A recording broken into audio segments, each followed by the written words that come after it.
Hi hello welcome to cricket మావా.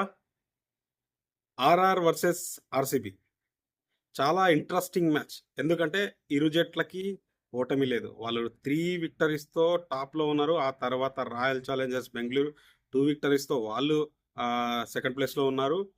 ఇద్దరికి కూడా ఓటమి లేదు.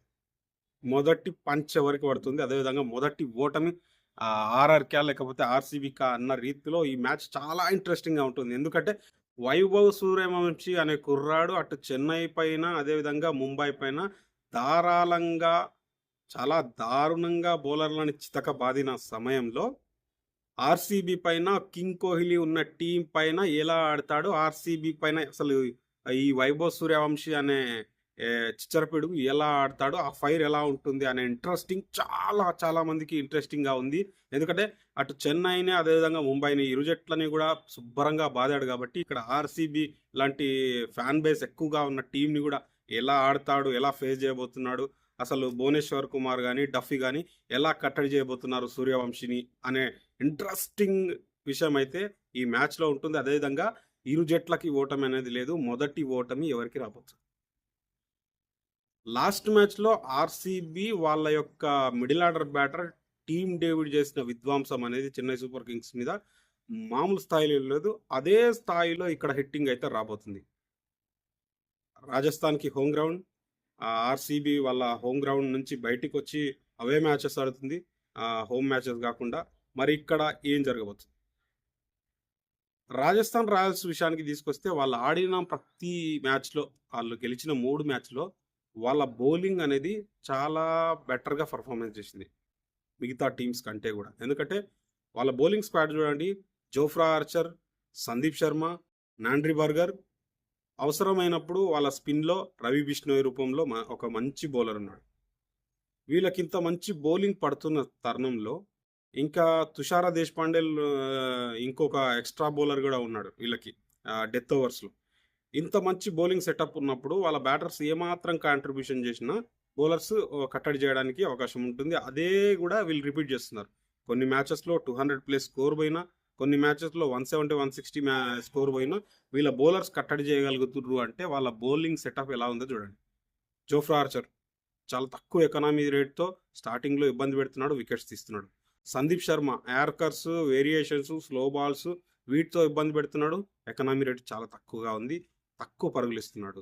నాండ్రీ బర్గర్ అవసరమైనప్పుడు మంచి మంచి బౌన్సర్స్తో వికెట్ తీస్తున్నాడు, కరెక్ట్ ఫీల్డింగ్ సెట్ చేసి ఒక బౌన్సర్ వేస్తున్నాడు, వికెట్ రాబడుతున్నాడు. తుషారా దేశపాండే గతంలో పరుగులు ఇచ్చేవాడు కానీ ఇక్కడ పిసినారిగా మారి తను వికెట్ టేకింగ్ బౌలర్గా మారాడు, అవసరమైనప్పుడు వికెట్లు ఇస్తున్నాడు, డెత్ ఓవర్స్ చాలా అద్భుతంగా ఇస్తున్నాడు. రవి బిష్ణోయ్ అసలు పరుగులు ఇవ్వడానికి నేను ఇవ్వను, నేను ఎందుకు ఇవ్వాలి అన్నట్టుగా రీతిలో ఆ స్పిన్ విభాగాన్ని నడిపిస్తున్నాడు. వాళ్ళ బౌలింగ్ సెటప్ సూపర్. ఇక వాళ్ళ బ్యాటింగ్ సెటప్ చూసుకుంటే వైభవ్ సూర్యవంశీ పిచ్చా కొట్టుడు కొడుతున్నాడు. బుమ్రా లాంటి బౌలర్ని ఎదుర్కొంటున్నప్పుడు ఫస్ట్ బాల్ సిక్సర్ కొట్టాడంటే అతడి చరిష్మా ఏ రేంజ్లో ఉంది, ఏ రేంజ్లో పికప్ చేసి కొడుతున్నాడు అనేది మనం అర్థం చేసుకోవాలి. జస్వాల్ మంచి ఫామ్లో ఉన్నాడు. లాస్ట్ మ్యాచ్లో కూడా మంచి ఒక 80-89 రన్స్ కొట్టాడు. మంచి షాట్స్ టైమింగ్తో, అదేవిధంగా కరెక్ట్ ప్రాపర్ క్రికెట్ షాట్స్ కొడుతున్నాడు, అడ్డదిడ్డంగా కాకుండా మంచి టైమింగ్తో ఆడుతున్నాడు. ధ్రువ్ జురేల్ మంచి ఫామ్లో ఉన్నాడు, మంచి వన్ డౌన్ వచ్చి అద్భుతమైన రీతిలో ఆడుతున్నాడు. నితీష్ రాణా కొంచెం వరకు ఫెయిల్ అయినప్పటికీ తన నుంచి పరుగులు వచ్చే అవకాశం ఉన్నాయి. అదేవిధంగా వాళ్ళ కెప్టెన్ రియాన్ పరాగ్ కూడా మంచి టచ్లో ఉన్నాడు, మంచి పరుగులు అయితే ఇస్తున్నాడు.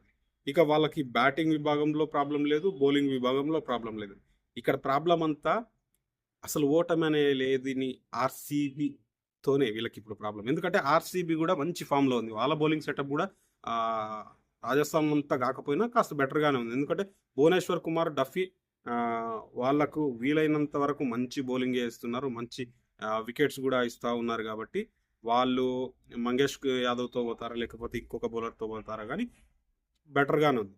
ఇక వాళ్ళ స్పిన్ డిపార్ట్మెంట్కి తీసుకొస్తే ఆయుష్ శర్మ కానీ, అదే సుయాష్ శర్మ కానీ, మన ఇస్రుడు క్రూనాల్ కానీ అద్భుతంగానే వేస్తున్నాడు. క్రూనాల్ అవసరమైనప్పుడు ఇసిరి బౌన్సర్లు వేస్తున్నాడు, తలకు పెట్టి కొడుతూ ఉన్నాడు. అలాంటివి కొడుతున్నప్పుడు ఈ యశస్వి జైస్వాల్ కానీ, వైభవ్ సూర్యవంశీ కానీ వికెట్ స్టార్టింగ్‌లో పడకుండా కొన్ని ఓవర్ల వరకు ఉంటే మాత్రం కృణాల్‌ని ఎలా కొడతారు? ఆ ఇసురుతూ ఉన్నప్పుడు కృణాల్‌ని ఎలా ఆడతారు అనేది చాలా ఇంట్రెస్టింగ్‌గా ఉంటుంది. అదేవిధంగా ఆర్‌సీబీ బ్యాటింగ్ అనేది మంచి ఫామ్‌లో ఉన్నారు. ఇటు రాజస్థాన్ రాయల్స్ బ్యాటింగ్ ఏ స్థాయిలో ఉందో దానికంటే కూడా కొంచెం బెటర్‌గానే ఉందని చెప్పొచ్చు ఆర్‌సీబీ బ్యాటింగ్. ఎందుకంటే సాల్ట్ గాని, కింగ్ కోహ్లీ గాని మంచి టచ్‌లో ఉన్నారు. కింగ్ కోహ్లీ కన్సిస్టెన్సీ అనేది మెయింటైన్ చేస్తాడు. పరుగులొస్తాయి. ఆ తర్వాత వాళ్ళకి రజిత్ పట్టిదార్ రూపంలో మంచి ఫస్ట్ డౌన్ బ్యాట్‌మన్ వీరబాదుడు బాదుతున్నాడు. టీమ్ డేవిడ్ వాళ్ళకి అవసరమైనప్పుడు భారీ సిక్సర్‌లు కొడుతున్నాడు. రొమారియో షెఫర్డ్ రూపంలో మరొక్క విధ్వంసకరమైన బ్యాటర్ వాళ్ళకి ఉండడం. వాళ్ళకి దేవదత్ పడిక్కల్ కూడా మంచి ఫామ్‌లో ఉండడం అనేది ఆర్‌సీబీకి బ్యాటింగ్ పరంగా ఎలాంటి సమస్యలు లేవని చెప్పొచ్చు. అవసరమైతే down the order Krunal Pandey కూడా బ్యాటింగ్ చేయగలడు కాబట్టి వాళ్ళకి ప్రాబ్లమ్స్ అయితే లేవు. మరి ఇరు జట్లకి ప్రాబ్లమ్స్ లేవు. ఇరు జట్లలో బౌలింగ్ బాగుంది, బ్యాటింగ్ బాగుంది. మరి మొదటి ఓటమి ఎవరు చావి చూడబోతున్నారు?